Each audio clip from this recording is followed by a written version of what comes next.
मी आपल्या YouTube field मधनं आधीची गोष्ट वेगळी आहे, पण आता युट्यूब जेव्हापासून करतोय ना, मला असं वाटतं मी चारदा तरी मरता मरता वाचलोय. म्हणजे खूप कमी लोकांना हे माहिती आहे किंवा आज पॉडकास्टवरच सांगतोय मी, असं पण असू शकतं की आम्हाला काहीतरी आज नवीन ऐकायला भेटेल आणि व्ह्युअर्सला पण.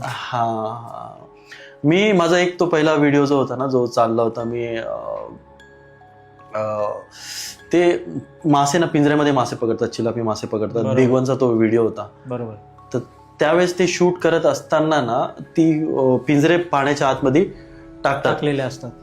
मला काय करायचं होतं, तो गोप्रो घेऊन जायचं होतं पाण्याखाली, ते मासे त्यात अडकलेले पिंजऱ्यांमध्ये दाखवायचे होते. पण आहे ना, ते भिगवणची ते जे डॅम आहे ना, उजनी डॅम आहे, ते फार घाण आहे ऍक्च्युली. म्हणजे त्यात त्यांना सगळ्या मुळामुठाचा कचरा पासून तर हे सगळ्या गोष्टी येऊन तिकडे जमा होतात. तर असंच काहीतरी होतं वाटतं ते.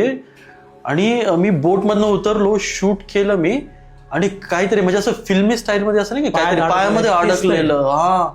आणि मला मी खूप श्वास थांबवून मी सगळं शूट केलं हे ते. आणि जेव्हा आपण असं वाटतं ना श्वास नाही थांबवलं जाते, वरती जायचं, नेमकं तेव्हाच मी अडकलेलो खाली.